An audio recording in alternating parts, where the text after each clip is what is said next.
It also protects us from thieves, robbers and wild animals. साडा घर सानू गर्मी सर्दी तो बचाउंदा है। ਇਹ ਸਾਨੂੰ ਚੋਰਾਂ ਤੋਂ, ਹੋਰ ਡਾਕੂ ਲੁਟੇਰਿਆਂ ਤੇ ਜੰਗਲੀ ਜਾਨਵਰਾਂ ਤੋਂ ਵੀ ਬਚਾਉਂਦਾ ਹੈ। Characteristics of a good house. ਚੰਗੇ ਘਰ ਦੀਆਂ ਕੀ ਵਿਸ਼ੇਸ਼ਤਾਵਾਂ ਹੁੰਦੀਆਂ ਹਨ? A good house must provide facilities needed for a comfortable life and good health. ਇੱਕ ਚੰਗਾ ਘਰ ਇਸ ਵਿੱਚ ਆਰਾਮਦਾਇਕ ਜ਼ਿੰਦਗੀ ਬਿਤਾਉਣ ਦੇ ਲਈ ਬਹੁਤ ਸਾਰੀਆਂ ਸਹੂਲਤਾਂ ਹੁੰਦੀਆਂ ਹਨ, ਜਿਸ ਵਿੱਚ ਅਸੀਂ ਪੜਾਂਗੇ space, construction material, sunlight, ventilation, drainage system, water supply and plumbing and 7th is sanitation. First of व्यू डिस्कस करते हैं स्पेस. स्पेस मतलब जगह. A good house should have that much of space which is necessary for the people in the house to live there comfortably. First of all पहला space matter करती है कि असी एक घर विच comfortably किवें रहना है, किवें दी सानू space उत्थे चाहिए है. A good house consists of enough space for various purpose. एक चंगे घर विच काफ़ी स्पेस की उहदे वधिया परपज़ दे लई ਵੱਖ-ਵੱਖ ਉਦੇਸ਼ਾਂ ਦੇ ਲਈ स्पेस किवें दी चाहिए है. Small houses with less space have the residents of house fall victim to several problems. कि छोटे घरां दे विच रहन दे नाल घर विच कई बीमारियां दा सामना भी करना पैंदा है. Next is construction material. कि निर्माण मटीरियल की वो पदार्थ सानू किवें दे चाहिए है घर बनाने दे लई. Construction material should be of good quality.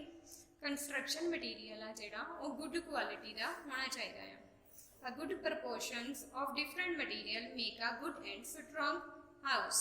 कि उसका जिहड़ा सही ते वधिया अनुपात है वो ही एक चंगा ते मजबूत घर बना सकता है. Third one is sunlight. Sunlight की उस घर विच सूरज की रोशनी किवें आंदी जाती है जां की मैटर करती है. An ideal house must allow the entrance of sunlight. Sunlight makes the house germ-free and thus keeps the residents of house in a healthy condition. कि एक वधिया घर दे विच जिथे सूरज की रोशनी आती है वो घर जर्म फ्री हुंदा है कि उस घर विच कि वो कीटाणु रहत हुंदा है ते उत्थे बीमारियां जो है घट लगदियां हैं. Fourth one is ventilation. Ventilation means हवादारी. The process of replacing air in any space to improve the quality of air is called ventilation. यह वो प्रक्रिया है जिस नाल घर विचों हवा का जो आदान प्रदान है कि हवा अंदर आती है तो बाहर जाती है वो हो सके उसनू वेंटिलेशन या हवादारी कहते हैं. Ventilation gives us fresh air to breathe and takes out stale air. Ventilation आ जो वो सानू साह दे लई साफ अते फ्रैश ताज़ा हवा वो दिंदी है ते साडी जिहड़ी गंदी हवा हुंदी है उसनू बाहर कढदी है. इस नाल असीं जो ब्रीथिंग प्रॉब्लम्स हुंदियां, साह दीयां प्रॉब्लम्स हुंदियां आ उन्हां तों असीं बच सकदे हां.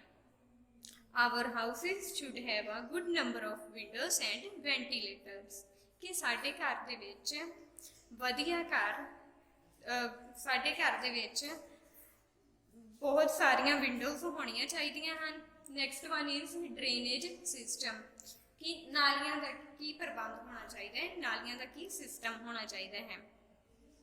An ideal house should have covered drains with filtered openings. All the dirty water from every part of a house like bathroom, kitchen, laboratory, etc. should get collected in these drains or pipes. कि एक चंगी घर दे विच जो नालियां का प्रबंध है वो फिल्टर ओपनिंग होनी चाहिए कि घर वो जिहड़ी पक्कियां नालियां बनाइयां होनियां चाहिए हैं. उन्हां दे विच दी गंदा पानी जो बाथरूम, किचन, रसोई, लैबोरेटरी दे विचों बाहर आउंदा है उसका वधिया प्रबंध होना चाहिए है. क्योंकि अगर ਪੂਅਰ ਡਰੇਨੇਜ ਸਿਸਟਮ ਹੋਊਗਾ, ਇਹ ਪ੍ਰਬੰਧ ਵਧੀਆ ਨਹੀਂ ਹੋਊਗਾ ਤਾਂ ਵਾਟਰ ਲੌਗਿੰਗ ਦੀ ਪ੍ਰੋਬਲਮ ਆਉਂਦੀ ਹੈ। ਉਸ ਵਿੱਚ ਪਾਣੀ ਇਕੱਠਾ ਰਹਿੰਦਾ ਹੈ ਤੇ ਪਾਣੀ ਇਕੱਠੇ ਰਹਿਣ ਦੇ ਨਾਲ ਜੋ ਜਰਮਸ ਆ ਉਹ ਬਰੀਡ ਕਰਦੇ ਆ ਤੇ ਜਰਮਸ ਹੋਰ ਕਈ ਜਰਮਸ ਨੂੰ ਪੈਦਾ ਕਰਦੇ ਆ ਤੇ ਜਿਸ ਨਾਲ ਲੀਥਲ ਡਿਸੀਜ਼, ਮਾਰੂ ਡਿਸੀਜ਼ਜ਼ ਆ ਜਿਹੜੀਆਂ ਬਿਮਾਰੀਆਂ ਆ ਉਹ ਸਪਰੈਡ ਹੁੰਦੀਆਂ। 6th is water supply and plumbing, ਕਿ ਘਰ ਵਿੱਚ ਵਾਟਰ ਪਾਣੀ ਦੀ ਸਪਲਾਈ ਹੈ ਜਿਹੜੀ ਉਹ ਵਧੀਆ ਤਰ੍ਹਾਂ ਹੋਣੀ ਚਾਹੀਦੀ ਹੈ। Water is precious, it should not be wasted. A good house should have a good network of water supply. It should always also have a big water storage tank so as to use water at different times. कि पानी है जड़ा ये साडे लिए बहुत कीमती है, सानू इसनू वेस्ट नहीं करना चाहिए, व्यर्थ नहीं गवाना चाहिए।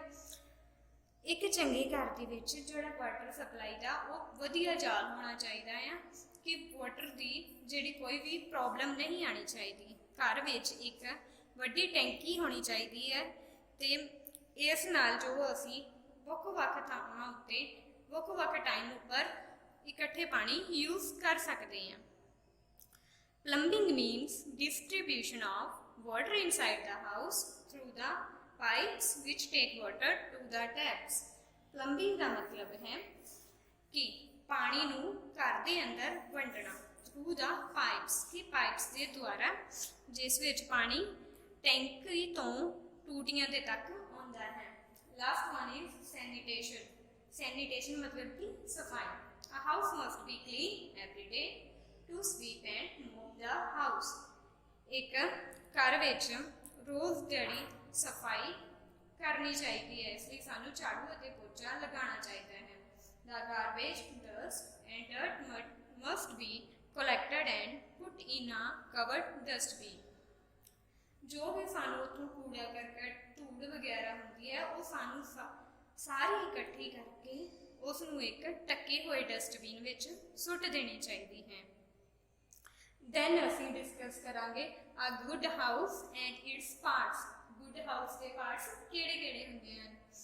First one is drawing room, then dining room, bedroom, study room, kitchen, bathroom, laboratory and lawns. First असीं डिस्कस करांगे ड्राइंग रूम। ड्राइंग रूम जिस विच साडे कि मेनली जो गैस्ट वगैरह आ वो उत्थे बैठते हैं। Drawing room should be link to main entrance of house. ये जिहड़ा ड्राइंग रूम होंदा है ये साडे जिहड़ा घर दा मेन होंदा है, मुख होंदा है, मुख एंट्री होंदी है उसके नाल वाला ही रूम होंदा है कि फर्स्ट घर तो पहला घर दे विच पहला ड्राइंग रूम ही आंदा है। We make use of this room to receive our guest. असीं इस दा यूज करते हैं अपने गेस्ट नू रिसीव करन दे लई।